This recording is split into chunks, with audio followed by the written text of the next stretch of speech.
सो मेरी आवाज क्लियर आ रही है आप लोगों को? कैसफुल तुम्हारे क्वेश्चन का आंसर दे रहा हूं मैं अभी।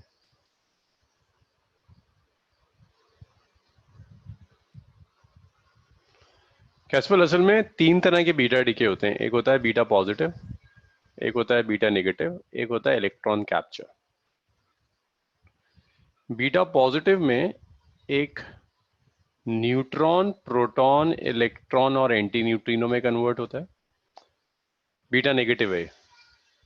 बीटा पॉजिटिव में उल्टा होता है, प्रोटॉन न्यूट्रॉन पॉजिट्रॉन और न्यूट्रिनो में कन्वर्ट होता है। तीसरा होता है इलेक्ट्रॉन कैप्चर। इलेक्ट्रॉन कैप्चर में क्या होता है, न्यूक्लियस इलेक्ट्रॉन को कैप्चर कर लेता है, प्रोटॉन और इलेक्ट्रॉन कंबाइन कर न्यूट्रॉन और न्यूट्रिनो बना देता है। ये तीन तरह के बीटा डीके थे। बस 1 मिनट में स्टार्ट करते हैं।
सो लास्ट क्लास में हमने जहां छोड़ा था उससे आगे वहीं से स्टार्ट करते हैं।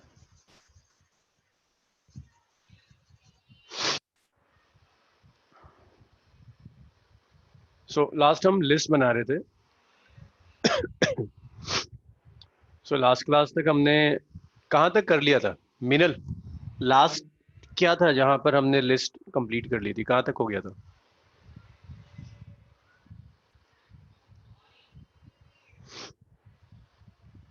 मोमेंटम हो गया।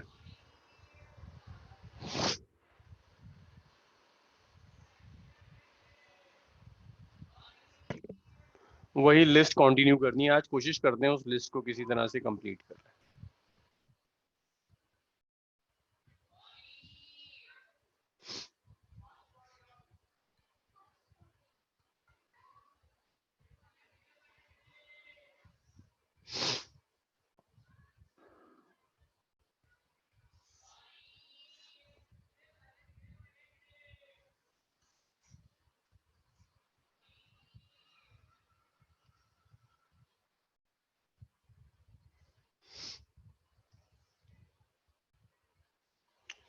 सो इस तरह से हमने लिस्ट स्टार्ट करी थी।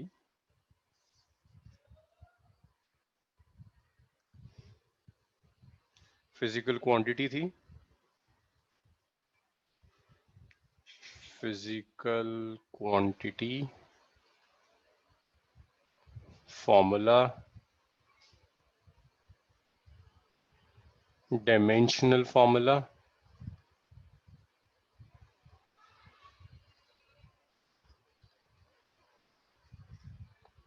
और उसके बाद था एसआई और सीजीएस रेट।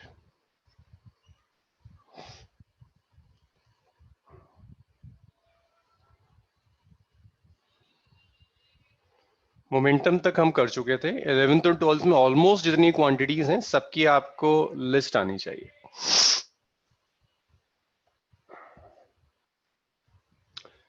सो लिस्ट कहां तक, नंबर सीक्वेंस क्या होगा ये बताओगे जरा? मोमेंटम क्या था, 5th था?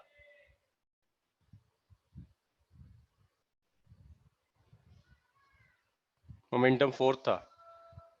Distance, displacement, speed, velocity, acceleration, momentum 5th था ना, ये 6th होगा। मोमेंटम के बाद नेक्स्ट देखो, फिजिकल क्वांटिटी इज फोर्स। मुझे कोई फोर्स का फॉर्मूला बताएगा? कौन कौन है क्लास में? आमना तुम बताओ जरा क्या फॉर्मूला है फोर्स का?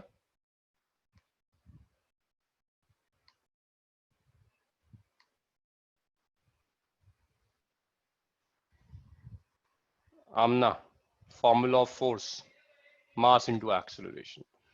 तो देखो फोर्स जब आप कैलकुलेट करोगे, फोर्स का formula is mass multiplied by acceleration. जब आप इसका डायमेंशनल फॉर्मूला लिखोगे तो मास तो है m1, एक्सेलरेशन है l1 t-2। सो कंबाइंड जो फॉर्मूला है that is m1 l1 t-2। Now SI unit देखो, मास की एसआई यूनिट क्या है? केजी। मीनल बताओगे एक्सेलरेशन की SI unit? Meenal, SI unit of acceleration.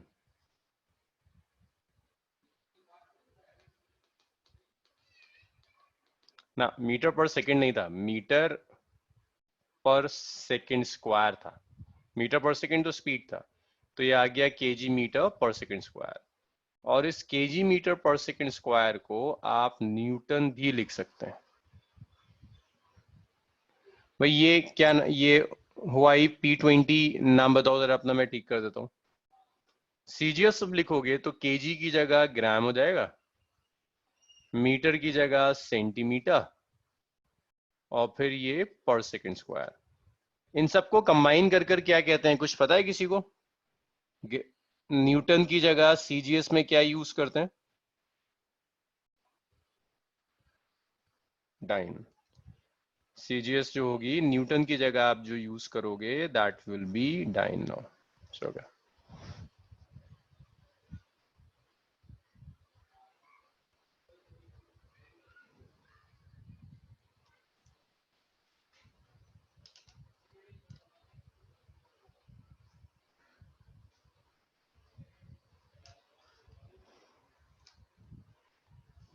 हाँ जी, इसके बाद नेक्स्ट देखिए सेवेंथ। फोर्स के बाद नेक्स्ट जो क्वांटिटी आती है that is work done. Next is work done. भाई मैं जिससे पूछूंगा मुझे आंसर वहीं से मिले। उजैर, वर्क डन का फॉर्मूला बताओ मुझे, वर्क डन का फॉर्मूला क्या होगा? Uzair, formula of work done.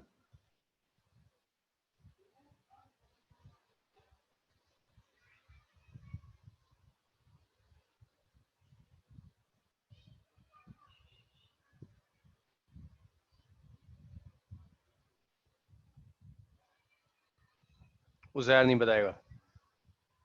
I don't know. Okay, Uzair को नहीं पता। मीनल ट्राई करो जरा, formula of work done. Work done का क्या फॉर्मूला है?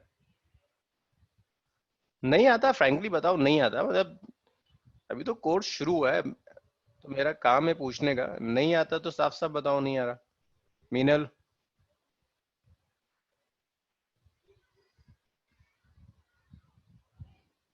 अच्छा, हाँ दिव्यांशी का आंसर आया।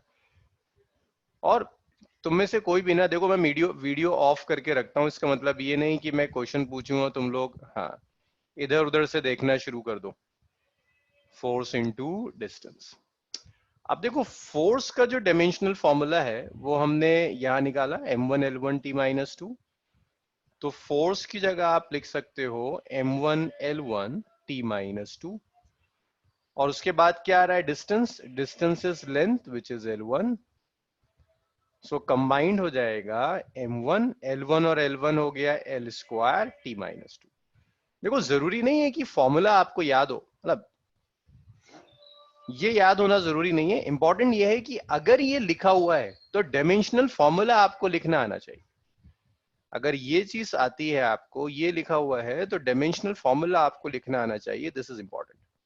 अब इसकी सीजीएस यूनिट देखो, फोर्स की जो एसआई यूनिट थी, देखो फोर्स की एसआई यूनिट क्या थी? केजी मीटर पर सेकंड स्क्वायर। तो फोर्स की जगह आप लिख सकते हो केजी मीटर पर सेकंड स्क्वायर। डिस्टेंस क्या है? मीटर। यूनिट्स भी रटने की जरूरत नहीं है, कंबाइंड कितना आ गया? केजी मीटर स्क्वायर पर सेकंड स्क्वायर। और इस केजी मीटर स्क्वायर पर सेकंड स्क्वायर को जूल कहते हैं। अच्छा, अब तुम में से कोई मुझे एक सीजीएस यूनिट बताएगा। मैं अनम्यूट कर रहा हूं कुछ लोगों को, मुझे बताना शुरू करना। हाँ मिनल बताओ जरा, सीजीएस क्या होगी? यहां से ट्राई करो। केजी मीटर पर सेकंड, ये ना केजी मीटर स्क्वायर पर सेकंड स्क्वायर, यहां से ट्राई करो। केजी की जगह सीजीएस क्या होगा मिनल? ग्राम। ग्राम आ गया। मीटर की जगह सेंटीमीटर। सेंटीमीटर स्क्वायर पर सेकंड स्क्वायर। ठीक, इसको अगर मैं सीजीएस में कन्वर्ट कर रहा हूं, लाइक जूल की जगह क्या यूज करते हैं सीजीएस में, कुछ याद है? नो। नो। अच्छा, इसको जब तुम सीजीएस में लोगे तो सीजीएस में कितना हो जाएगा? दैट वुड बी अर्क। तो CGS unit of work done is अर्क नाउ। इसके बाद नेक्स्ट देखिए, एक स्टेटमेंट याद रखिएगा, work done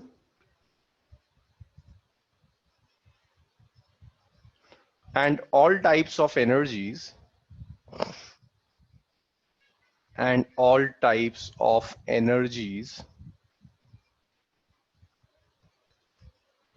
have same dimension. So अगर मैं आपसे हीट एनर्जी पूछूं, साउंड एनर्जी पूछूं, कोई भी एनर्जी लूं, डायमेंशनल फॉर्मूला सेम होगा, डायमेंशनल फॉर्मूला चेंज नहीं होता। सो अगर मैं आपसे कहता हूं काइनेटिक एनर्जी,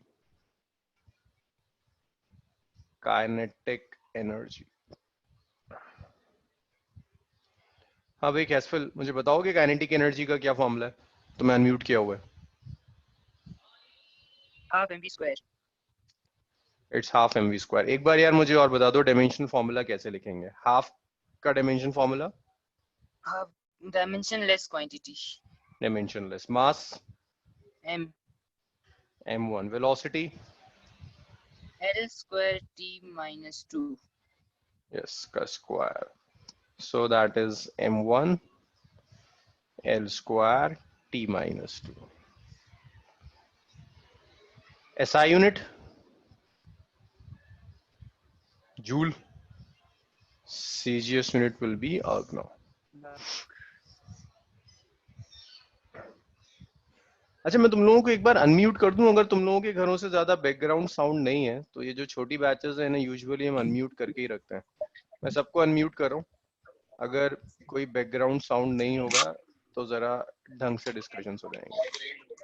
हाँ भाई, so this is kinetic energy half mv square joule और सीजीएस यूनिट इज अर्क। नेक्स्ट देखिए, काइनेटिक एनर्जी के बाद लेट्स से वो तुम्हें पावर दे रहा है। पावर, ये मुझे कौन बताएगा? दिव्यांशी बताओ कि पावर का रिलेशन क्या होगा? Formula of power. P is equal to W upon हाँ, power is it's ratio of work done and time. Power is simply work done divided by time. This is power. So जब हम dimensional formula लिखेंगे, आप ना जरा पूरा dimension formula बता दो क्या होगा? वर्क डन क्या था?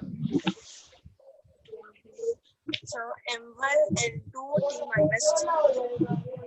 m1 l2 t minus 2 divided by time T.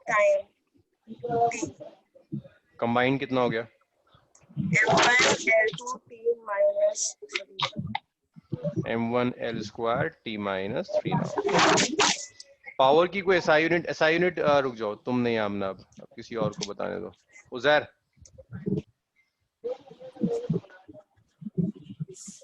Power की यूनिट क्या होगी? SI unit.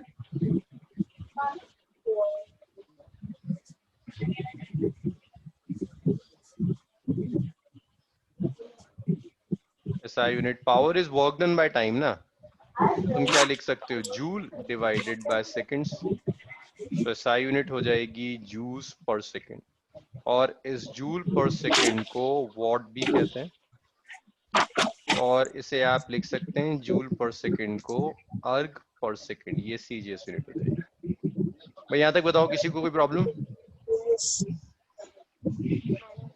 यहाँ तक कोई प्रॉब्लम किसी को?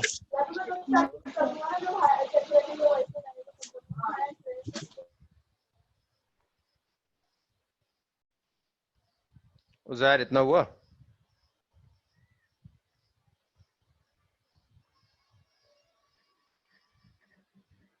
उज़ैर तुम क्लास में हो? ओके चलो भाई यहाँ तक लिखो, फिर और लिस्ट बनाते हैं। इतना लिखिए, फिर और लिस्ट बनाते हैं। कोई भी स्क्रीनशॉट नहीं लेगा। कैस्पल का हो गया, दिव्यांशी हो गया, आमना, उज़ैर, आमना ने भी लिख लिया, उज़ैर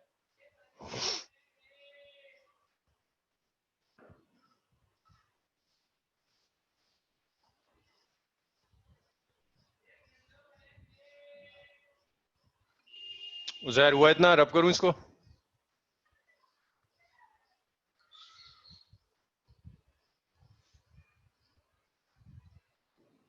ओके इसके बाद अब जो हम क्वांटिटीज पढ़ेंगे ना, ये वो क्वांटिटीज हैं जो रोटेशन में काम आती हैं।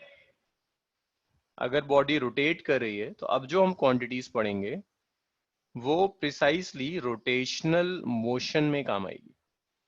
अभी तक हमने जो क्वांटिटीज पढ़ी वो आपका सिर्फ स्ट्रेट लाइन मोशन तक का था। लाइक चैप्टर नंबर आपके सिलेबस का 6 चैप्टर तक आप सिर्फ इन्हीं को पढ़ोगे। वॉट का कोई एग्जैक्ट एक सिंगल टर्म नहीं है कैस्पल, वॉट का यही लिखना होता है, आर्क पर सेकेंड। कोई एक सिंगल टर्म नहीं है वॉट के लिए जो मैं अलग से लिख दूं, इट्स वॉट पर सेकेंड।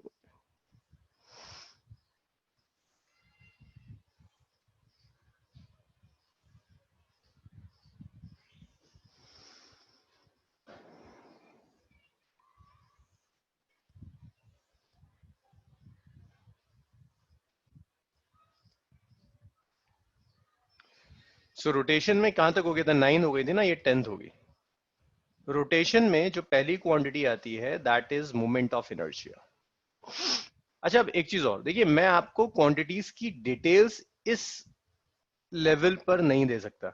इस हर एक क्वांटिटी के ऊपर एक चैप्टर है आपके पास। सो अगर मैं यहां एक्सप्लेन करने बैठ जाऊंगा तो ये डायमेंशन फॉर्मूला पूरे साल चलता रहेगा। तो जब हम डायमेंशनल फॉर्मूला करते हैं तो हमारा मोटिव ये नहीं होता कि हम क्वांटिटीज को डिटेल में करें। आपको सिर्फ ये सीखना है कि अगर फॉर्मूला नोन है तो आप डायमेंशनल फॉर्मूला कैसे लिखोगे, दैट्स इट। सिर्फ आपको ये सीखना होता है कि अगर फॉर्मूला पता है तो आप डायमेंशनल फॉर्मूला कैसे लिखेंगे। आपको ये हरगिज नहीं सीखना कि क्वांटिटी का मतलब क्या है, फॉर्मूला डिराइव होकर कैसे आया, फिजिकल सिग्निफिकेंस क्या है, सारी चीजें पूरे साल करनी है। अभी तो सिर्फ आपको ये देखना है कि अगर आपको क्वांटिटी का नाम पता है, फॉर्मूला पता है, तो आप उसका डायमेंशन फॉर्मूला कैसे लिखोगे। तो ये तो आ गया moment of inertia. Moment of inertia को आई से रिप्रेजेंट करते हैं। इसका फॉर्मूला है mr²। चलो भाई फिर से तुम में से कुछ लोग बताओ कहां से शुरू करें। आमना से शुरू करते हैं, फिर नीचे लास्ट तक उज़ैर तक आ जाएंगे। आमना डायमेंशन फॉर्मूला जल्दी से। So it will be M1. This is mass now. Okay. M1 L2 P0. m1 L²। SI unit? SI unit kg meter. Kg meter square. Yeah. CGS? CGS gram centimeter square. Gram centimetre square. चलो good. इसमें कोई problem किसी को? Uzair, Divyanshi? Moment of inertia के बाद जो next quantity आएगी that is angular momentum.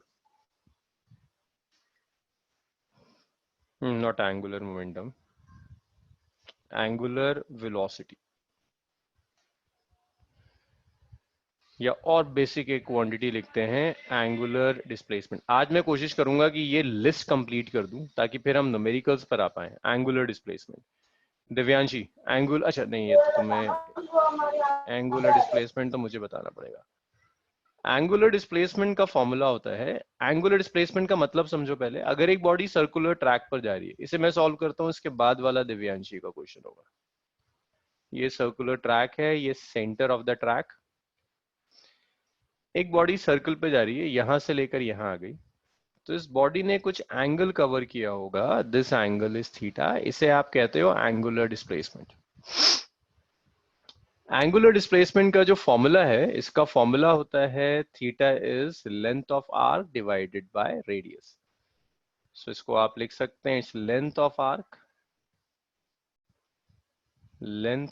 Arc divided by radius. जब आप डायमेंशनल फॉर्मूला लिखोगे, देखो लेंथ का भी डायमेंशन फॉर्मूला L1 होगा, रेडियस का भी डायमेंशन फॉर्मूला L1 होगा, कैंसिल कर देगा L0। So your angle is a dimensionless quantity. Your angle is dimensionless. Angle की SI यूनिट रेडियन होती है, एंगल की कोई CGS यूनिट नहीं है, डिग्री CGS यूनिट नहीं है, एंगल की कोई CGS यूनिट नहीं है, SI है विच इज रेडियन। एंगल के बाद एंगल में किसी को प्रॉब्लम? दिव्यांशी, उजैर, आमना, कोई डाउट किसी को? देखो सर, एंगुलर डिस्प्लेसमेंट क्या है? एक बॉडी सर्कुलर ट्रैक पर जा रही है, मान लो ये किसी पॉइंट ए से किसी पॉइंट बी पर आ गई, तो सेंटर पर ये जो रेडियस है ना, ये पहले यहां था, फिर यहां चला गया, तो इसने कुछ एंगल कवर किया, that angle is theta. This theta is known as angular displacement. Angle की डेफिनेशन होती है, ये आर्क बना, length of arc divided by the radius of arc, this is definition of angle. तो इसे आप ऐसे लिख सकते हो, L1 by L1, L1 से L1 कैंसिल हुआ, this is L to the power 0. So your angle is a dimensionless quantity. Its SI unit is radian, इसकी कोई CGS यूनिट नहीं है।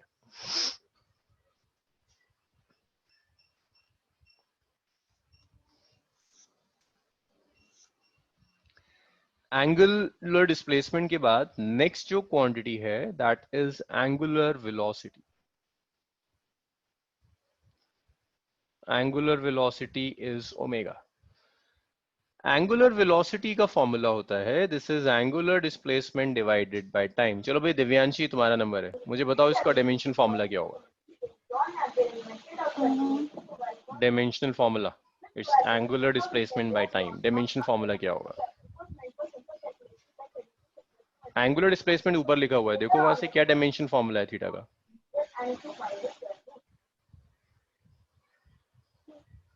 ट्राई करो बच्चे, गलती तो होगा और क्या होगा। थीटा का एंगुलर डिस्प्लेस डायमेंशन फॉर्मूला क्या था, ऊपर देखो।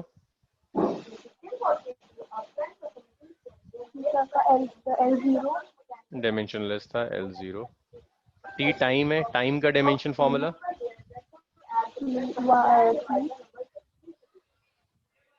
T1 T1 कंबाइंड क्या हो जाएगा? L0 T power -1। अच्छा, अब मुझे यूनिट ट्राई करो, एंगल की SI यूनिट क्या है?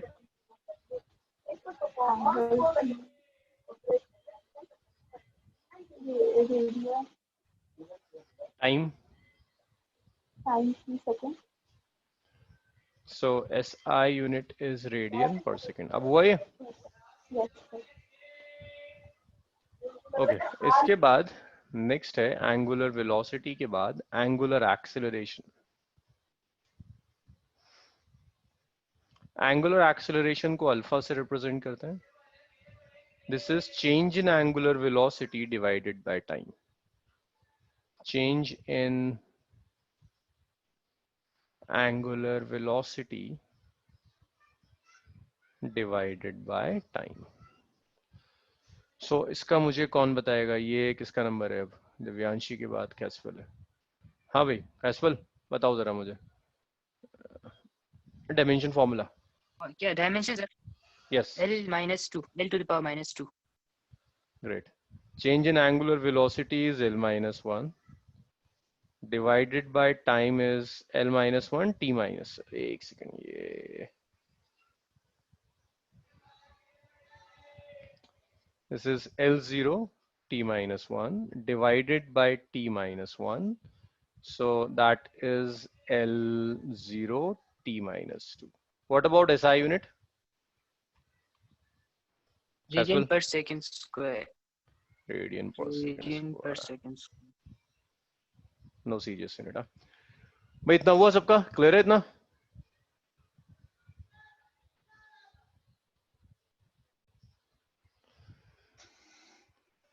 यहाँ तक क्लियर है सबका? इतना लिखिए, इसे रब करते हैं, फिर और क्वांटिटीज बची हुई हैं कुछ, आज सारी लिस्ट खत्म करेंगे। जल्दी लिखो इतना। आधा घंटा है और 20 क्वांटिटीज और हैं, जल्दी से कंप्लीट करते हैं।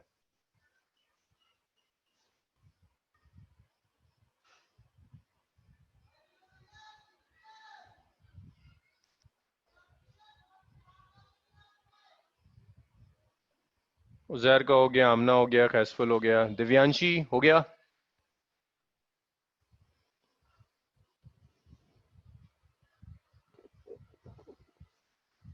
डन हो गया। सो इसे रब करते हैं। नेक्स्ट देखो,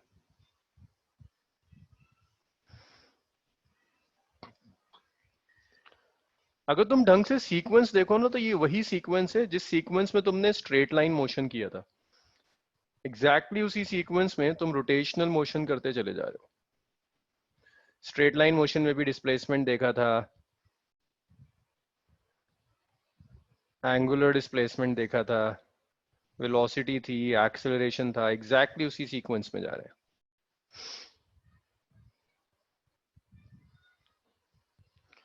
सो यार एक नंबर क्या हो गया था, सीक्वेंस बता दो मुझे, कहां तक पहुंच गए थे? सीक्वेंस क्या था? सीक्वेंस 16, 15 क्या था?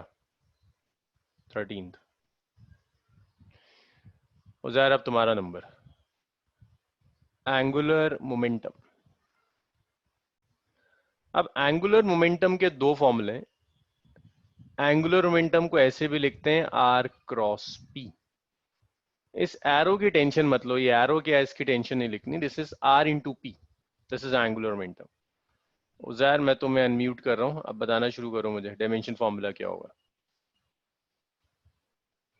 उजैर, आर का dimension formula, R is length. Metre. Length और डायमेंशन फॉर्मूला। अच्छा, एल एल हाँ, पी मोमेंटम, मोमेंटम का डायमेंशन फॉर्मूला। मोमेंटम का तो sir M L divide by T. हाँ, एम एल टी माइनस 1 था। कंबाइंड कितना तो हो गया? M L square divided by T minus 1। Yes unit, R की unit metre, sir, metre. Yes sir. Momentum. और मोमेंटम की यूनिट सर पता नहीं सर। पता नहीं, मोमेंटम की पीछे केजी पलट के मीटर देख। पर सेकंड स्क्वायर। हाँ, केजी मीटर इनटू पर मीटर। सेकंड। सो केजी मीटर स्क्वायर पर सेकंड। सीजीएस बता दो जल्दी से। सर ग्राम सेंटीमीटर पर सेकंड। सेंटीमीटर पर सेकंड। पर सेकंड स्क्वायर है ना? सेकंड। Yes sir.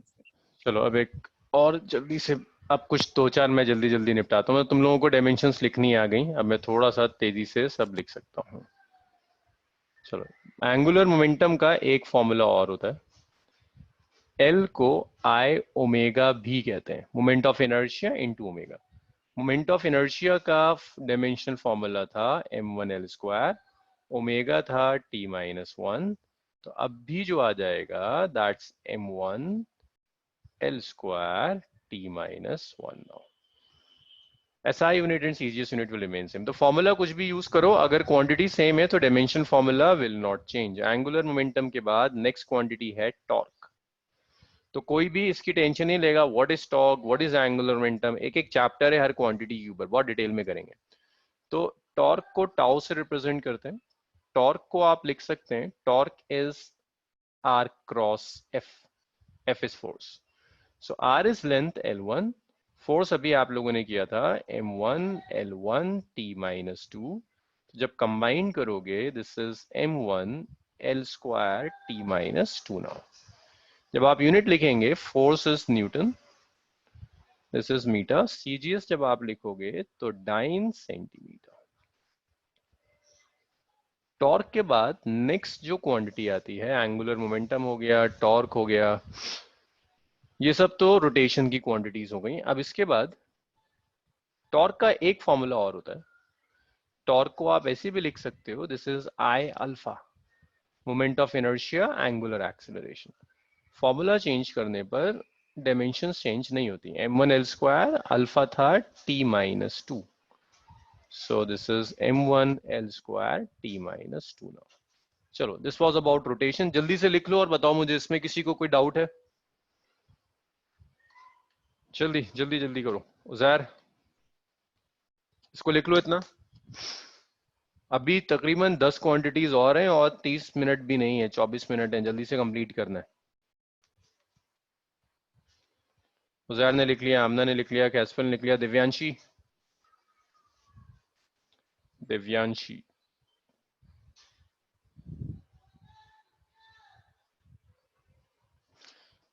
कोई भी स्क्रीनशॉट नहीं लेगा। अगर नहीं लिखा तो मुझे बताओ, कोई बात नहीं, सब 2 मिनट वेट कर लेंगे, सबके ऐसे दिन आते हैं।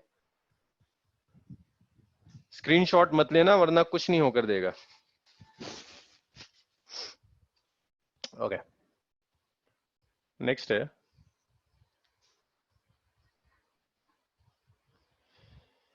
अब रोटेशन के बाद अब जो आपके पास क्वांटिटीज आएंगी वो क्वांटिटीज आएंगी वेव्स एंड ऑसिलेशन। आपके पास एक चैप्टर है वेव्स एंड ऑसिलेशन। अब हम वेव्स एंड ऑसिलेशन की क्वांटिटीज देखेंगे। इसको भी ऐसे ही चलेंगे, शुरू की क्वांटिटीज कुछ आपसे करवाते हैं, फिर उसके बाद की मैं लिखता चलूंगा।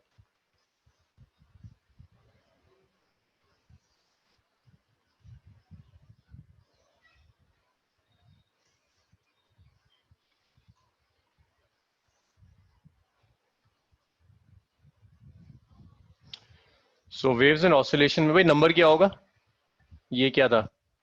13 6 हुई होंगी, 19 ऐसी कुछ है। ये क्या है नंबर? अरे नंबर बताओ क्या होगा सीक्वेंस?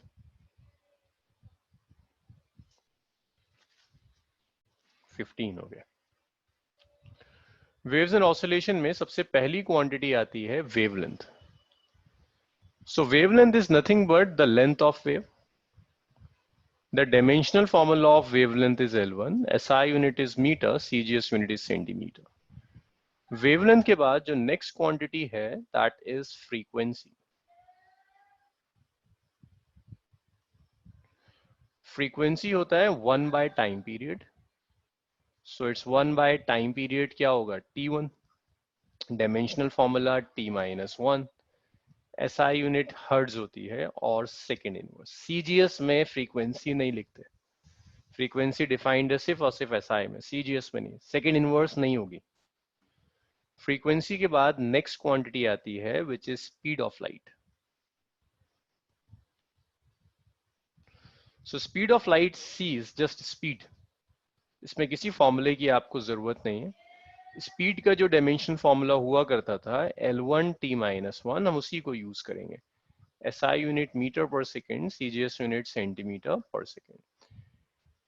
एक क्वांटिटी और आती है यहां पर विच इज प्लैंक कांस्टेंट। ये टफ है तो ये मैं नहीं करूंगा, ये तुम लोग करोगे। प्लैंक कांस्टेंट को ऐसे लिखते हैं E is equal to h nu, where h is Planck constant, nu is frequency, and this capital E is energy। यहां से h को आप लिख सकते हैं E by nu। मुझे डायमेंशनल फॉर्मूला कैलकुलेट कर बताओ क्या होगा। इतना लिखो और मुझे प्लैंक कांस्टेंट का डायमेंशनल फॉर्मूला कैलकुलेट करके बताओ। ये मैं नहीं करूंगा, आप करेंगे। फर्स्ट प्लैंक कांस्टेंट का डायमेंशनल फॉर्मूला बताइए मुझे क्या होगा।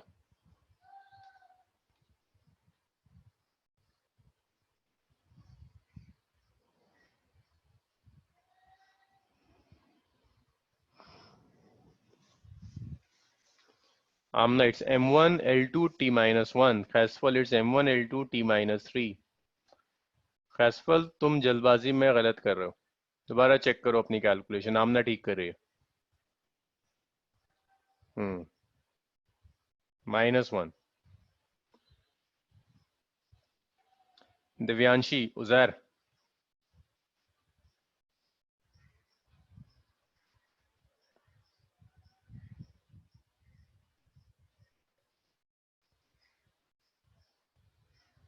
गुड, चलो गुड, सबसे हो गया ये।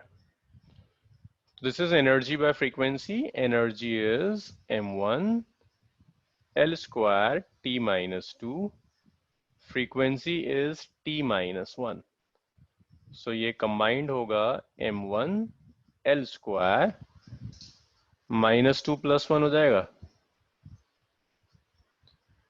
m1 L square t minus 1। इसके बाद जब आप यूनिट लिखोगे it's energy by frequency, energy is joule, frequency is second inverse, तो इसे आप लिख सकते हैं जूल सेकंड्स।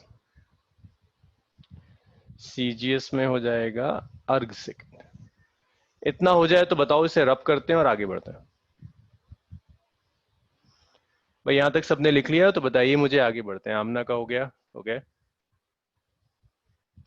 फैसफल, दिव्यांशी, उजैर,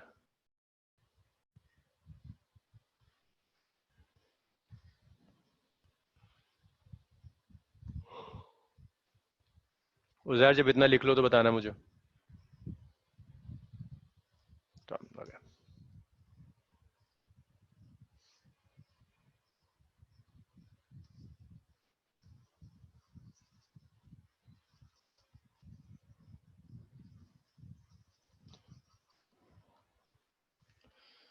सो इसके बाद जो नेक्स्ट है वो है बल्क प्रॉपर्टीज ऑफ मैटर। आपके सिलेबस का एक पार्ट है which is bulk properties of matter, जिसमें आप सॉलिड्स की स्टडी करोगे, फ्लूइड की स्टडी करोगे, bulk properties of matter.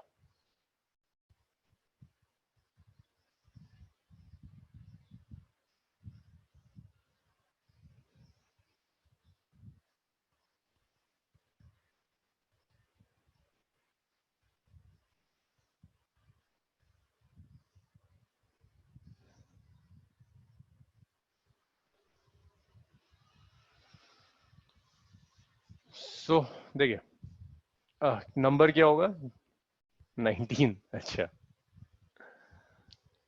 Bulk properties of matter सबसे पहले स्टार्ट होता है, यहां कंसेप्ट आता है प्रेशर का।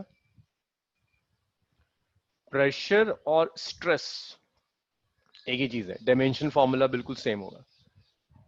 प्रेशर होता है फोर्स अपॉन एरिया, स्ट्रेस में ना बस आप पर्टिकुलर टाइप की फोर्स ले लेते हो, उसे कहते हो thrust upon area. So thrust is again nothing but a force, thrust is a force और कुछ नहीं है। सो डायमेंशनल फॉर्मूला जब हम लिखेंगे, अब मुझे आप लोग बताओगे, फिर मैं आगे बढ़ूंगा। कुछ क्वांटिटीज एक एक करके बता दो। आमना जल्दी से बताओ क्या होगा डायमेंशन फॉर्मूला, जल्दी, pressure. m1 L minus 1 okay, t minus 2. Good. So area is L square, huh? Yes. So the combined is m1 L minus 1 t minus 2. T minus 2. SI unit is force upon area, so that's Newton per meter square. So Newton per meter square, इसी को pascal भी कहते हैं। CGS unit will be dyne per centimeter square. So this is for both stress as well as pressure. Stress और pressure के बाद next quantity आती है, इसे कहते हैं स्ट्रेन। स्ट्रेन का फॉर्मूला है change in configuration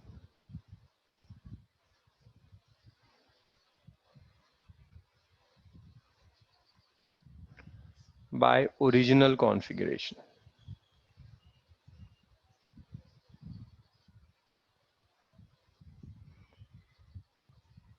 It's change in configuration divided by original configuration. This is known as strain. So change in configuration by original configuration means strain कई तरह की हो सकती है। strain हो सकती है longitudinal। longitudinal strain में क्या होगा, मान लीजिए आपने एक वायर ली, length of the wire is L. This L is original configuration आपने इसे लेट से स्ट्रेच कर दिया, लेंथ में जो चेंज आया that change is delta L. So original length is L, change में आया delta L.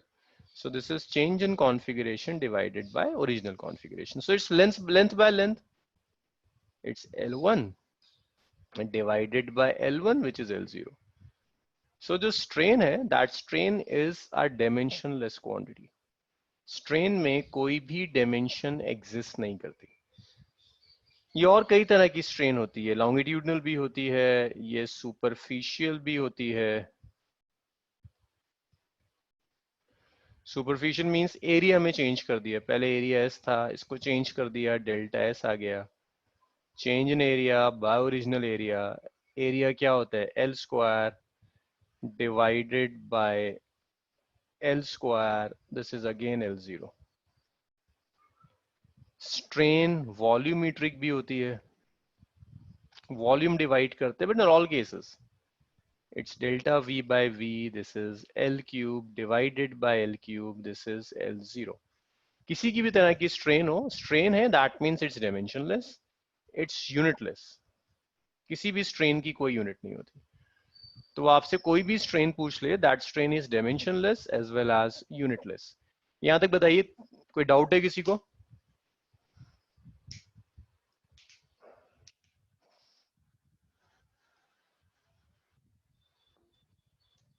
Okay.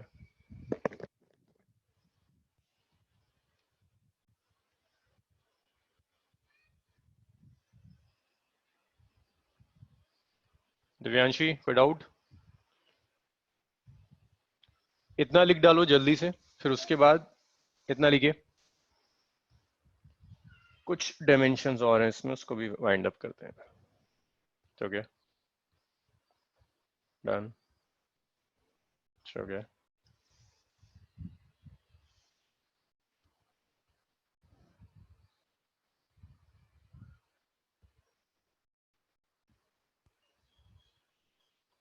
आमना लिख लिया? रब करूं इसे?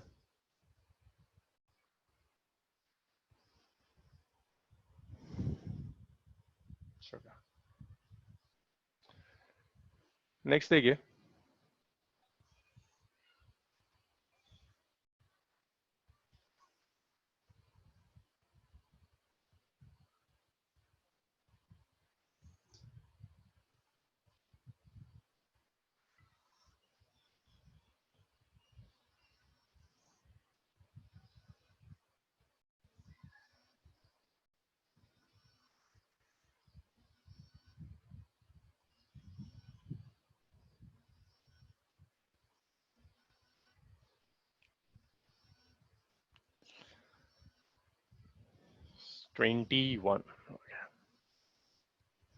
नेक्स्ट जो क्वांटिटी आती है वो आती है modulus of elasticity.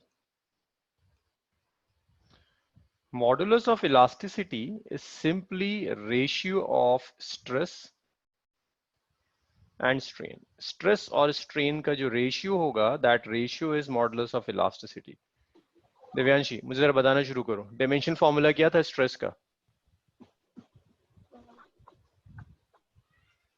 Divyanshi, stress अभी लिखा है.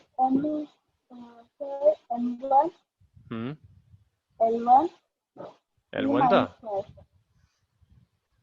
L क्या था? 1 -1 T -2. स्ट्रेन स्ट्रेन का 0 था, L0. सो फाइनल कितना हो गया? M1 L-1 T-2. SI unit ऐसा यूनिट न्यूटन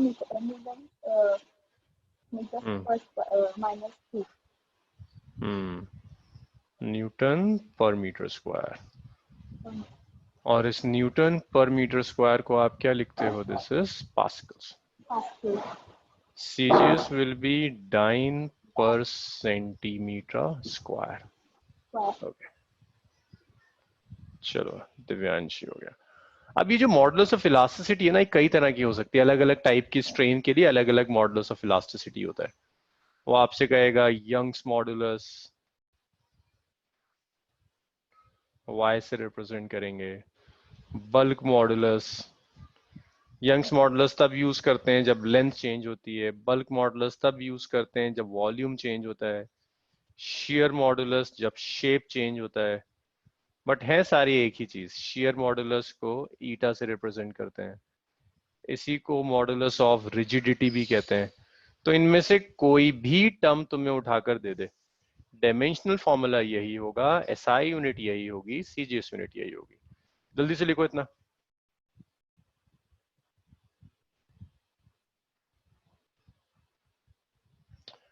अब जो डायमेंशंस आएंगी वो थोड़ा सा तुम्हें परेशान कर सकती हैं।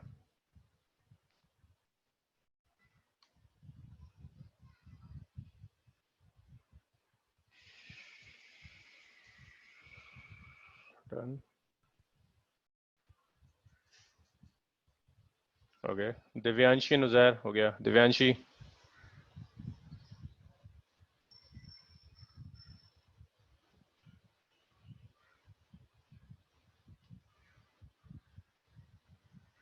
हो गया।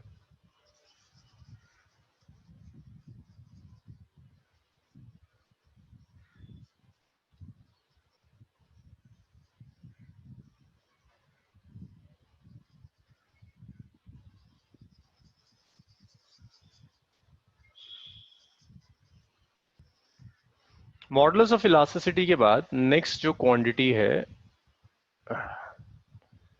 Next quantity is coefficient of viscosity.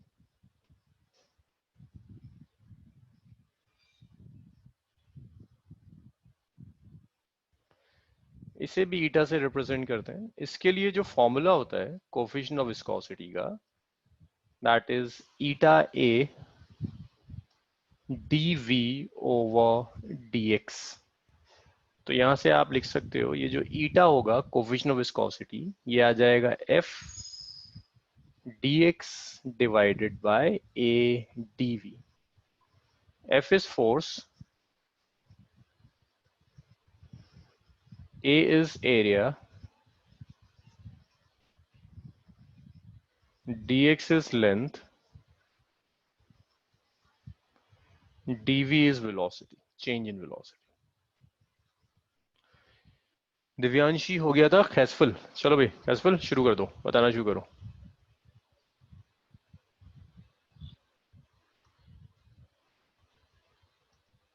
Mute क्यों नहीं हो रहा?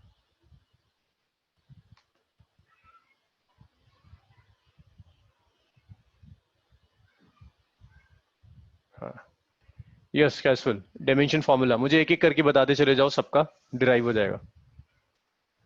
कैसुअल, हेलो कैसुअल, ओके। सो ओके, आंसर आ गया इसका m1 l-1 t-1। सो force is m1 l1 t-2, dx is length, length is l1, a is area, area is l square, dv is velocity, l1 t-। जब combine करेंगे so this is m1, l देखो क्या हो गया, 1 + 1 -2 -1 t-2 -1 ऊपर चला गया +1। So the combined is m1 l-1 t-1। कैसुअल यूनिट बताओ, SI unit. It's SI unit क्या होगी? kg per newton, length is metre, तो नेटवर्क का मीटर स्क्वायर मीटर पर सेकेंड। न्यूटन की टर्म्स में ले लो, इतना ब्रेक मत करो। तो मीटर से मीटर कैंसिल हो गया, इट्स न्यूटन पर मीटर स्क्वायर सेकेंड्स। इसे लिख सकते हैं पास्कल सेकेंड्स। सीजीएस हो जाएगा डाइन पर सेंटीमीटर स्क्वायर सेकेंड्स। भाई यहां तक बताओ, सबको हुआ clear? Aamna, Divyanshi, Uzair? Sir ji yes. dv और डेल्टा v सेम है सर? हाँ D V, no no no, difference है। है तो दोनों चेंज, बट डीवी का मतलब होता है एक्सट्रीमली स्मॉल चेंज। लाइक अगर मैं तुमसे कह रहा हूँ कि वेलोसिटी में चेंज बहुत ही माइन्यूट चेंज है, देन दैट इज डीवी। अगर फाइनाइट चेंज है 2 मीटर पर सेकेंड, 0.1 मीटर पर सेकेंड, तो वो डेल्टा वी है। जब हम कैलकुलस करेंगे ना, एज पर डिफरेंशिएशन इंटीग्रेशन, तब आपको मैथमेटिकली डिफरेंस समझ में आएगा, व्हाट इज डिफरेंस हाँ between D V and delta V. But for this sake of dimensions same है, डायमेंशन सेम होगी डीवी डेल्टा वी दोनों से।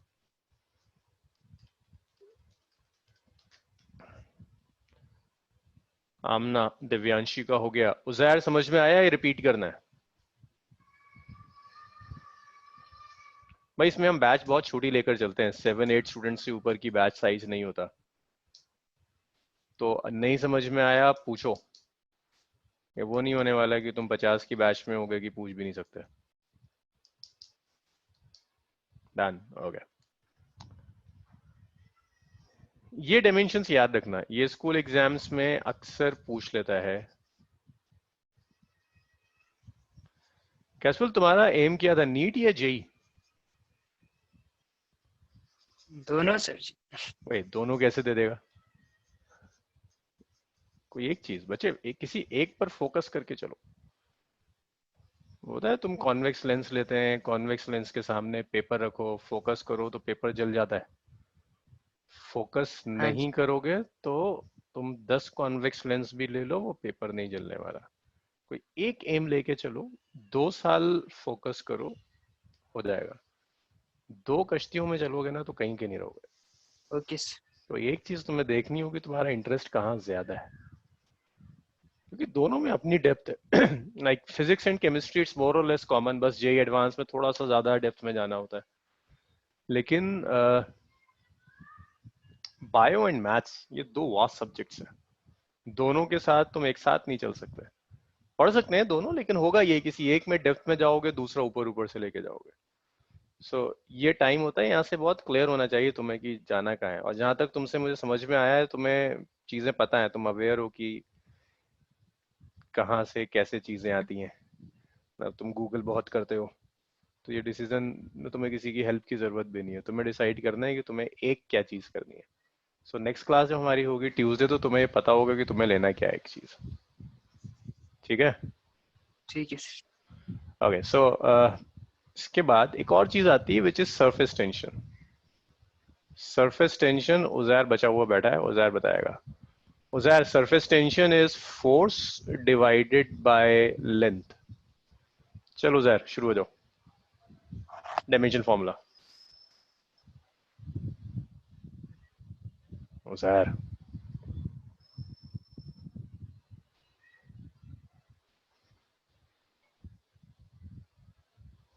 उजैर ऑडियो तुम्हारी नहीं आ रही, मुझे आवाज नहीं आ रही। चलो तुम्हारी जगह मैं कर देता हूँ। m1 l1 t-2 divided by length is l1। तो l1 से l1 कैंसिल हो जाएगा, दिस इज m1 t-2।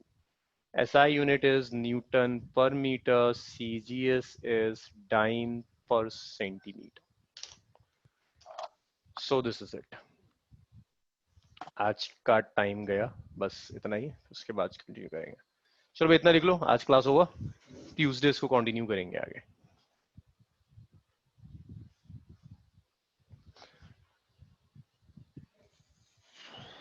इतना लिख लिया?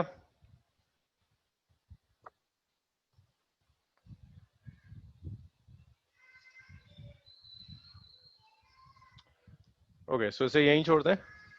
Next class Tuesday, Tuesday continue करेंगे। मंडे आपकी केमिस्ट्री क्लास होगी। चलो कॉल डिस्कनेक्ट करते हैं। किसी को कोई डाउट तो नहीं है?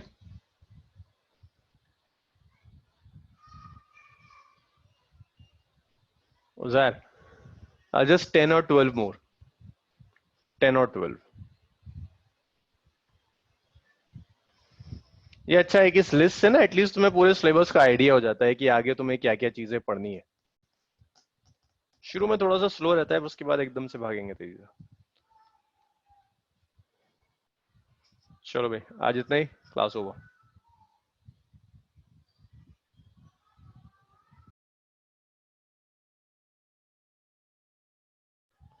कैसुअल और कोई डाउट है तुम्हारा?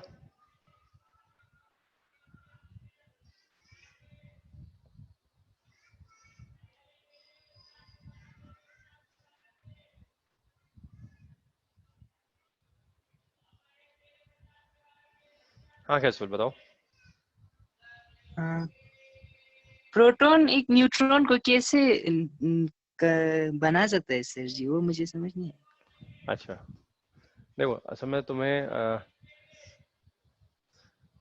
इसके लिए ना एक ब्रांच होती है न्यूक्लियर फिजिक्स की, जिसे कहते हैं क्रोमोडायनामिक्स, जो बेसिकली इन एलिस ये जो सब एटॉमिक पार्टिकल्स हैं उसके भी सब पार्टिकल्स के साथ डील करता है। ये जो प्रोटॉन है ना, तुमने पढ़ा होगा that proton is indivisible, but proton indivisible नहीं है। प्रोटॉन को आप फर्दर डिवाइड कर सकते हैं क्वार्क्स में। प्रोटॉन को आप फर्दर क्वार्क्स में डिवाइड कर सकते हो। ऐसे ही न्यूट्रॉन है, न्यूट्रॉन को भी आप 3 क्वार्क में डिवाइड कर सकते हैं। सो प्रोटॉन और न्यूट्रॉन में कन्वर्जन का मतलब सिर्फ इतना है कि क्वार्क जो है ना, क्वार्क का फ्लेवर चेंज हो जाता है, means quark type of quark बदल जाता है। जरा सा टाइप ऑफ क्वार्क बदला तो प्रोटॉन न्यूट्रॉन में चला जाएगा। जैसे अगर तुम्हें मास नंबर एटॉमिक नंबर का आइडिया है कैसफुल थोड़ा सा? हाँ जी है। कैसफुल हाँ, हाँ जी है। यस। तो जैसे प्रोटॉन है, प्रोटॉन का मास नंबर 1 होता है, एटॉमिक नंबर 1 होता है। ये प्रोटॉन क्या करता है, बीटा पॉजिटिव डीके के अंदर ये प्रोटॉन न्यूट्रॉन में कन्वर्ट होता है। न्यूट्रॉन का मास नंबर 1 है, एटॉमिक नंबर 0, प्लस एक पॉजिट्रॉन आता है। पॉजिट्रॉन का मास नंबर 0, एटॉमिक नंबर +1।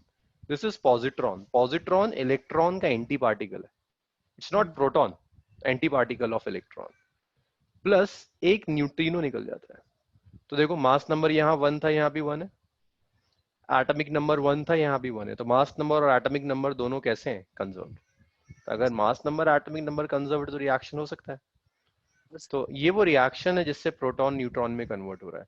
और बेसिक लेवल पर ये हो रहा है, इसमें कुछ टाइप ऑफ क्वार्क्स होते हैं, उन क्वार्क्स का फ्लेवर बदल जाता है।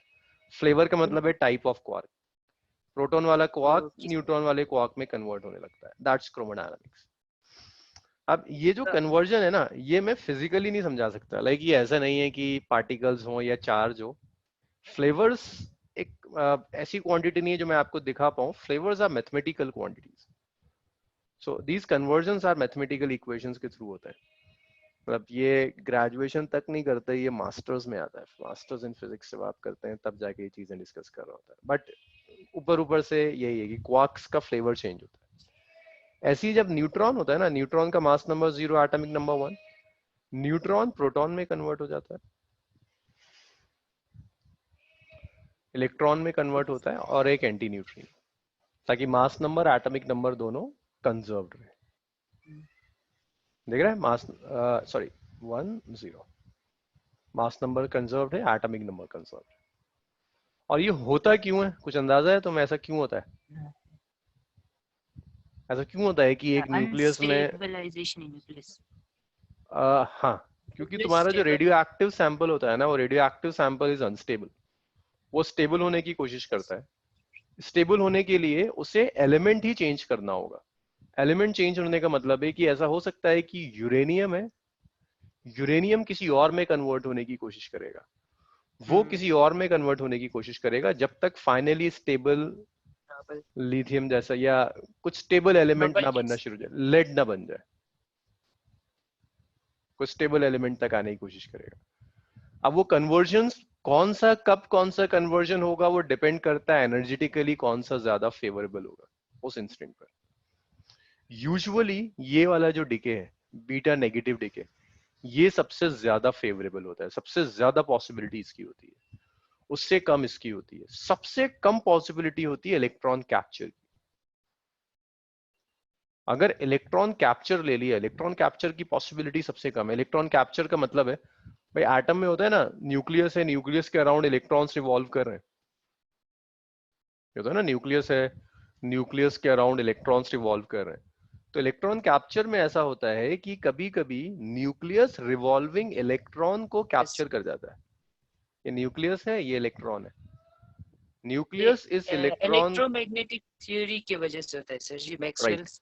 राइट, मैक्सवेल्स इलेक्ट्रोमैग्नेटिक थ्योरी कि जो रोटेटिंग चार्ज पार्टिकल्स होंगे, these charge particles will emit energy. But ये जो ये जो मैक्सवेल्स जो थ्योरी थी ना, वो क्लासिकल पार्टिकल्स के लिए वैलिड थी, इलेक्ट्रॉन्स के लिए नहीं। इलेक्ट्रॉन्स क्लासिकल पार्टिकल्स नहीं है, they are quantum mechanical particles. Electrons lose नहीं करते। दैट वाज द इशू जो बोर्स मॉडल आया था। बोर्स मॉडल जो ठीक था उसकी वजह यही थी। तुमने पढ़ा था पर ना ये नहीं रदरफोर्ड। हो सकता सर जी, अगर इलेक्ट्रॉन सर्कुलर पाथ में मूव कर रहा है ना सर जी, न्यूक्लियस के चारों तरफ, तो फिर अगर न्यूक्लियस इलेक्ट्रॉन पे सेंट्रीपिटल फोर्स लगाएगा तो फिर न्यूटन्स थर्ड लॉ की वजह से सेंट्रीफ्यूगल फोर्स भी इक्वल एंड ऑपोजिट डायरेक्शन में इक्वल एंड ऑपोजिट डायरेक्शन में वर्क करके इलेक्ट्रॉन को आने से बचा सकता है ना सर। तो जरा सोचो, पहली चीज, centrifugal and centripetal force are not action and reaction pairs. It's a misconception. Centripetal and centrifugal are not action and reaction. The reason is action and reaction कहाँ act करते हैं? Different bodies पर। Different bodies। लेकिन खुद देखो, centripetal भी electron पर ना, इलेक्ट्रॉन घूम रहा है तो इलेक्ट्रॉन पर सेंट्रीपिटल फोर्स काम कर रही है, और सेंट्रीफ्यूगल भी इलेक्ट्रॉन पर। एक्शन रिएक्शन एक बॉडी पर कैसे काम कर सकते हैं? So centripetal and centrifugal are not action and reaction pairs. Centrifugal is basically a pseudo force. Yes. Pseudo force means ये रियल में एग्जिस्ट Not नहीं है। real। प्रॉब्लम ये है कि हम ना जब भी सोचते हैं, हम न्यूटन्स लॉ के अकॉर्डिंग सोचते हैं। न्यूटन्स फर्स्ट है ना, लॉ ऑफ इनर्शिया, कि जब तक फोर्स अप्लाई नहीं करोगे मोशन नहीं होगा। ये बचपन से सुनते सुनते ना ये चीज दिमाग में बैठ गई है कि जब तक फोर्स अप्लाई नहीं करेंगे बॉडी मूव नहीं करेगी। बट जरूरी नहीं है। This is Newton's mechanics. ऐसा हो सकता है, और न्यूटन्स मैकेनिक्स वैलिड है सिर्फ उस फ्रेम में जो फ्रेम रेस्ट में हो या यूनिफॉर्म मोशन। हाँ, इनर्शियल फ्रेम, एग्जैक्टली।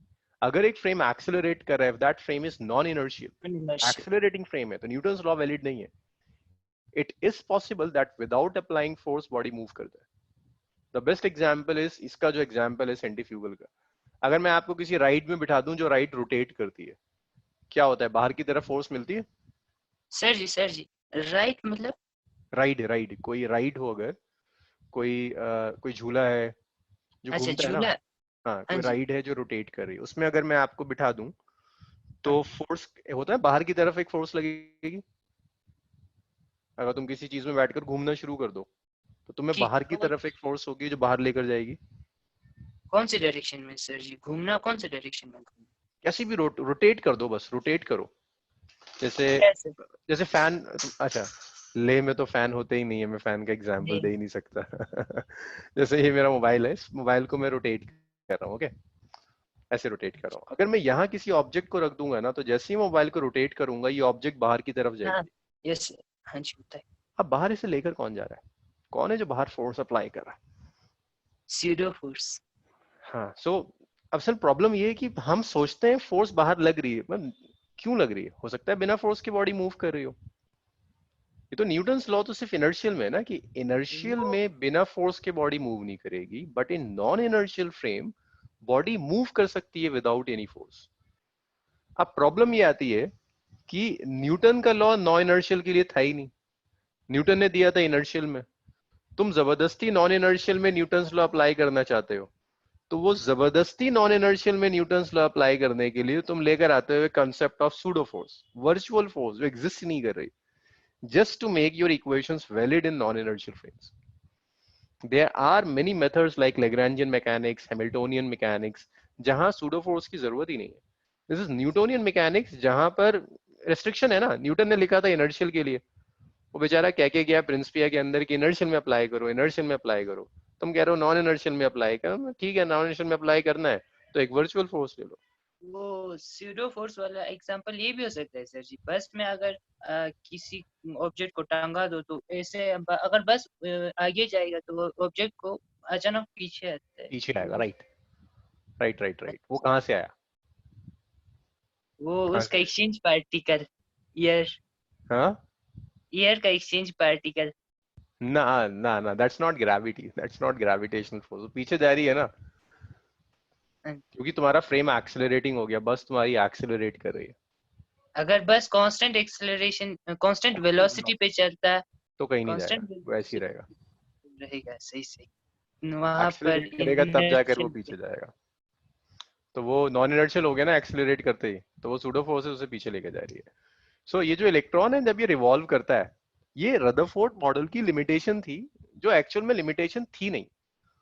वो तो उस वक्त तक क्वांटम मैकेनिक्स डेवलप नहीं हुई थी, लोग सिर्फ क्लासिकल मैकेनिक्स जानते थे, तो लोगों ने कहा नहीं इलेक्ट्रॉन रिवॉल्व कर रहा है, एनर्जी लूज करेगा, जाकर गिर जाएगा। बोर आया, बोर ने कोई नई चीज थोड़ी ना कही, बोर ने भी यही कहा भाई न्यूक्लियस है, न्यूक्लियस के अराउंड इलेक्ट्रॉन रिवॉल्व करेंगे। बस बोर की किस्मत अच्छी थी कि बोर जब आया था तो अर्ली क्वांटम मैकेनिक्स डेवलप हो गई। Quantum In fact, Bohr was the developer of quantum mechanics, among the developers of quantum mechanics. जो initial जो quantum mechanics develop हो रही थी, उन developers में से एक बोर भी था। So बोर को भी पता था कि electrons are not classical objects, they are quantum mechanical objects. So जब इलेक्ट्रॉन रिवॉल्व करेंगे तो ना एनर्जी गेन करेंगे ना लूज करनी है, वो एनर्जी उनकी कांस्टेंट रहेगी। अच्छा, मैक्सवेल का इलेक्ट्रोमैग्नेटिक थ्योरी भी क्लासिकल ऑब्जेक्ट्स पे काम कर रही क्लासिकल ऑब्जेक्ट्स पे काम करती है, not at quantum mechanical objects. है। Okay sir. Clear? चलो, so हम थे कहाँ, क्वार्क से कहाँ आ गए थे? सो ये इलेक्ट्रॉन अगर इस इलेक्ट्रॉन को कभी कभी न्यूक्लियस एब्जॉर्ब कर लेता है, न्यूक्लियस जैसे ही एब्जॉर्ब करता है ना, ये इसको रेडियो एक्टिव बना देता है। अगर न्यूक्लियस में इलेक्ट्रॉन चला जाए तो वो एलिमेंट, वो न्यूक्लियस अनस्टेबल हो जाएगा, रेडियो एक्टिव हो जाएगा, और रेडियो एक्टिव होते ही इलेक्ट्रॉन कैप्चर का रिएक्शन हो जाता है, इलेक्ट्रॉन प्रोटॉन के साथ रिएक्ट कर जाता है और न्यूट्रॉन बना देता है और एक न्यूट्रिनो बना देता है, खत्म हो जाता है। That's electron capture. सबसे कम प्रोबेबिलिटी इसकी होती है, but it do happens in nature. चलो कैसवेल, ट्यूसडे तक का तुम्हारा होमवर्क है, तुम्हें डिसाइड करना है कि तुम्हें करना क्या है ना? जेई और नीट कोई एक चीज, दो एक साथ नहीं होता। सर ऐसा नहीं हो सकता सर, दोनों मतलब वो क्या बोलते हैं, दोनों दोनों को लेकर कॉलेज में भी नहीं पढ़ सकते सर जी। कैसवेल, दो बिल्कुल अलग अलग चीजें हैं, मतलब यहाँ से ना तुम्हारी जो इंटेलिजेंस है वो बर्बाद होनी शुरू हो जाएगी। एटलीस्ट इंडिया में ये काम नहीं कर सकते, मास्टर्स में इंटरडिसिप्लिनरी बहुत कोर्सेज होते हैं, बट एटलीस्ट अभी के लिए ना तुम्हें अगर दोनों में इंटरेस्ट है, मैथ्स में एंड बायोलॉजी में, तो तुम एक काम कर सकते हो, तुम किसी एक चीज को अपना मेन रखो, इधर पीसीएम और पीसीबी, किसी एक को मेन रखो, जेई या नीट। दूसरा सब्जेक्ट, फोर्थ सब्जेक्ट रखो, अच्छा है, नॉलेज होनी चाहिए। मे बी जब तुम ग्रेजुएशन कर लो तब तुम्हारे पास इंटरडिसिप्लिनरी के बहुत ऑप्शंस होंगे, जम कर जाओ, कुछ कर लो। लेकिन अभी एटलीस्ट अगर इंडिया में तुम्हें कुछ अच्छा करना है तो तुम्हें ये डिसाइड करके चलना होगा कि पीसीएम या पीसीबी। इंडिया में जो बेस्ट कॉलेजेस हैं वो या तो जेई से मिलते हैं या वो कॉलेजेस नीट के थ्रू मिलते हैं। That's it, that's reality. It's unfortunate कि कोई ये नहीं देखता कि आपके अंदर कितनी क्वालिटी थी, आपके कॉन्सेप्ट्स कितने अच्छे थे। वो सिर्फ ये देखते हैं कि आपके इन दोनों में से कौन सा एंट्रेंस आपने क्रैक किया हुआ है, बाकी सारी चीजें इसके बाद है। And it's very tough. मतलब एटलीस्ट तुम्हारे लिए, तुम ले में हो तो ज्योग्राफी की वजह से कुछ थोड़ा सा रिलैक्सेशन मिलता है, तो इस जेई को क्रैक करना तुम्हारे लिए फिर भी कंपेरेटिव आसान काम है। अगर तुम 2 साल ठीक से काम कर जाओ तो तुम आईटी क्रैक कर जाओगे। तुम कौन से स्कूल में हो, बॉयज स्कूल में हो, किस में हो?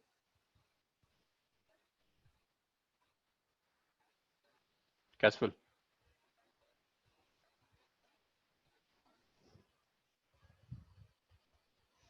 मैं model high secondary school. Hello sir ji, आवाज आ रही है सर जी? हाँ हेलो आवाज आ रही है, मुझे हेलो आवाज आ रही है, आवाज आ रही है। आप अपनी वीडियो ऑफ कर हेलो। दीजिए। हाँ, आप, आवाज आ रही है मुझे आपकी, आप अपनी वीडियो ऑफ कर दीजिए, आपका इंटरनेट ज्यादा कंज्यूम होता है फिर।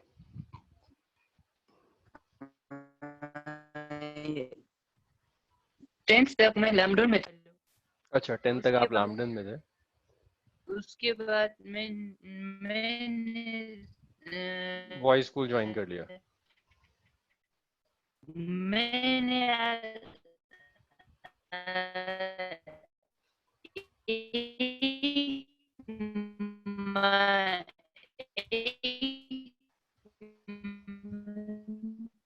नहीं सर, मंथ में लॉकडाउन नहीं पड़ा मैं। मेरे पापा ने सिर्फ एक ही सब्जेक्ट को लिख के कैसे चलने तुम्हारी के लिए बोला था, पर मुझे आवाज नहीं आ दोनों में रही इंटरेस्ट है, तो फिर सेम ही मिलता था। तो मतलब तुम्हारी आवाज ऐसा तुम्हारी आवाज ऐसा बहुत हुआ कट था। रही है कैसे, एक बार और बताओगे मुझे, तुम्हारी आवाज बहुत कट रही है। ठीक है सर। मैंने 1 मंथ लंदन में नॉन मेडिकल स्ट्रीम लेके पढ़ा सर जी मैं। फिर ओके फिर मुझे लगा कि मुझे हिंदी हाँ वहाँ पर होता था मैथ्स, केमिस्ट्री, फिजिक्स, इंग्लिश और Hindi sir. Okay Hindi sir ji. पर ओके मुझे इतना इंटरेस्ट नहीं था, तो फिर मैंने सोचा बायोलॉजी को लेके चलना। तो मैंने देखा मेडिकल और नॉन मेडिकल कॉम्बिनेशन किस किस स्कूल में है, मैंने देखा सर्च किया, तो फिर मुझे पता चला सिर्फ voice boys school. Higher secondary में वही कॉम्बिनेशन है बोल के। फिर तब तक तो जून हो रहा था और तब तक close हो चुका था, तो फिर मैं 1 साल ड्रॉप किया। फिर इसी साल मार्च में मैंने बॉयज में एडमिशन लिया। एडमिशन लेके अभी तक मैंने स्कूल भी ज्वाइन नहीं किया है। हाँ स्कूल्स तो ऑफ ही हो गए, शुरू ही नहीं हुआ कुछ। हाँ ओके जी सर, वहीं से ज्वाइन किया था। तो तुम ना गैसफुल किसी एक चीज को, मतलब तुम डिसाइड करो कि तुम्हें जाना कहाँ है, इंजीनियरिंग साइड या मेडिकल साइड, पीसीएम और पीसीबी, वो तुम्हारा मेन होगा, दूसरा तुम्हारा साइड होगा। ज्यादातर तो मुझे पहले से ही लगता था, क्योंकि मैंने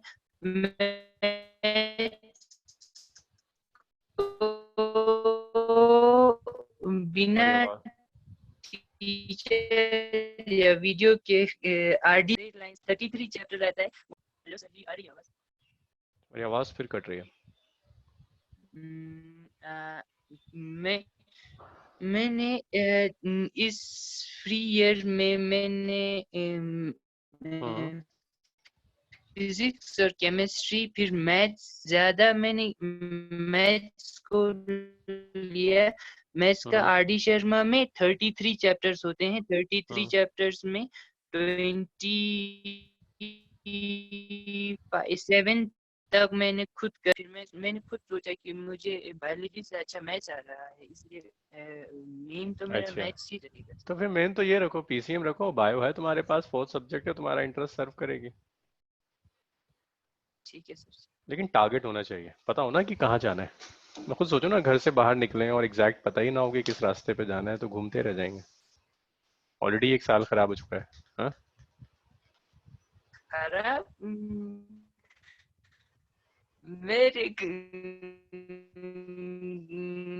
सब लोग कहते हैं खराब हो चुका है, पर मुझे लगता है खराब नहीं हुआ है सर जी। अच्छा तुम्हें लगता है खराब नहीं हुआ है, इंटरेस्ट नहीं अच्छा। है सर जी, इंजीनियरिंग या डॉक्टरी में दोनों में इंटरेस्ट है। अच्छा नहीं, मुझे लगता है कि तुम्हारे जैसा, तुम्हारा आईक्यू लेवल बहुत अच्छा है, कि तुम्हारा जो 1 साल था ना वो बचना चाहिए था। चलो जो गया उसमें तुमने कुछ तो हार्ड वर्क किया होगा, वो फायदा है। लेकिन अब तुम इसको टारगेट बना के चलो कि 2 साल के अंदर अगर तुम पीसीएम अपना लेके चल रहे हो तो तुम्हें जेई क्रैक करना है, ढंग की रैंक से। जी। और वो रिसर्च करने के लिए क्या चाहिए होता है सर जी? वो डिपेंड करता है तुम किस स्ट्रीम में करना चाहते हो, वो सारे रास्ते ना जेई क्रैक करने के बाद होंगे। कैसे अच्छा, सारे ओ- रास्ते जेई क्रैक करने के बाद, जेई जितनी अच्छी रैंक से क्रैक करोगे, if you are in first of 100 rankers, तो सारे ऑप्शंस तुम्हारे लिए खुले हुए होंगे। सारे ऑप्शंस, रिसर्च, बीटेक, बीएससी, हर चीज। तो अपना सिर्फ टारगेट बनाओ JEE. Thank you sir ji. Okay चलो, thank you. Thank you sir. Okay.